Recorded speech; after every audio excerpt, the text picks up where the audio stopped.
जय महाराष्ट्र मित्रांनो, मी मराठी 45 या चॅनलवरती आपल्या सर्वांचे स्वागत आहे.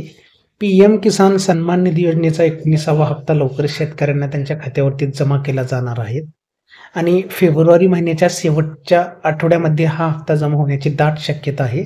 त्यामुळे या 19व्या हप्त्यासाठी तुम्ही पात्र आहात का नाही, जर तुम्ही फॉर्म भरलेला आहे तर तुमचं स्टेटस कसं पाहायचं हे या व्हिडिओमध्ये मी सांगणार आहे. तत्पूर्वी चॅनलला नवीन असाल तर लाईक आणि सबस्क्राईब करा. तर तुम्ही बघू शकता, सर्वप्रथम तर तुम्हाला या योजनेसाठी नक्की तुम्ही 19वा हप्ता घेण्यासाठी पात्र आहात का नाही कसं कळणार आहे हे सांगणार आहे. तर सर्वात प्रथम तुम्हाला pmkisan.gov.in जी वेबसाईट आपल्या डिस्क्रिप्शनमध्ये व्हिडिओच्या भेटून जाईल तुम्हाला. या वेबसाईटवरती आल्यानंतर तुम्ही होम पेजवरती तुम्हाला इथं ऑप्शन दिसेल. हे बघा, फार्मर कॉर्नरमध्ये काही ऑप्शन आहेत. तर इथं नो युअर स्टेटस ऑप्शन दिसत आहे, याच्यावरती क्लिक करायचं तुम्हाला. इथं क्लिक केल्यानंतर तुम्हाला रजिस्ट्रेशन नंबर टाकायचा, जो आपण पीएम किसान सन्मान निधी योजनेचा जो हप्ता फॉर्म भरलेला होता त्यावेळेस तुम्हाला एक नंबर दिलेला असतो, रजिस्ट्रेशन नंबर, तो इथे भरून घ्यायचा आहे तुम्हाला आणि सोबतच कॅप्चा टाकून गेट OTP याच्यावरती क्लिक करायचं आहे. गेट OTP वरती क्लिक केल्यानंतर रजिस्ट्रेशन मोबाईल नंबरवरती हा OTP येऊन जाईल अगदी 10 ते 20 सेकंदामध्ये. जसं की आता तुम्हाला दिसत आहे समोर स्क्रीनवरती OTP आलेला आहे. तर इथं हा OTP भरून घ्यायचा आहे तुम्हाला. OTP भरल्यानंतर गेट डाटा या ऑप्शनवरती क्लिक करायचं आहे. इथं आल्यानंतर तुम्ही बघू शकता व्यवस्थितरित्या एकदम. हे बघू शकता, आता तुम्ही या योजनेसाठी पात्र आहात की नाही हे तुम्हाला लगेच या इथून कळणार आहे. तर इथं बघू शकता तुम्ही पर्सनल डिटेल्स दिसेल तुम्हाला इथं फॉर्म भरतेवेळी तुम्ही भरलेली. इथं तुम्हाला रजिस्ट्रेशन मोबाईल नंबरसुद्धा भेटून जाणार आहे.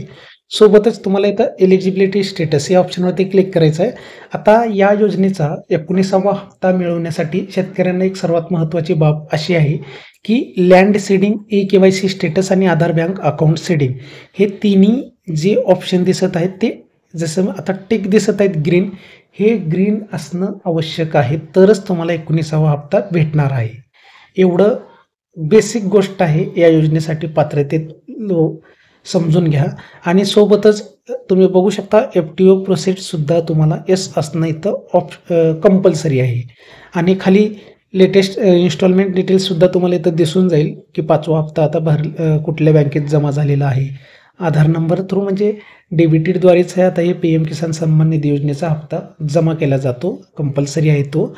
ज्या बँकेला आधार लिंक आहे शक्यतो त्याच अकाउंटमध्ये हा रक्कम जमा केली जाते 2000. तर अशा प्रकारे तुम्ही बघू शकता किती तारखेला जमा झालेला आहे हे सर्व तुम्हाला इथं डिटेल्स भेटून जाईल.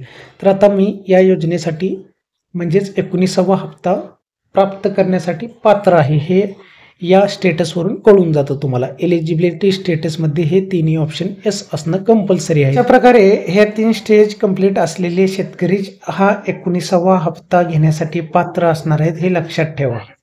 ज्यांची KYC झालेली आहे अशा शेतकऱ्यांना 19वा हप्ता मिळणार आहे.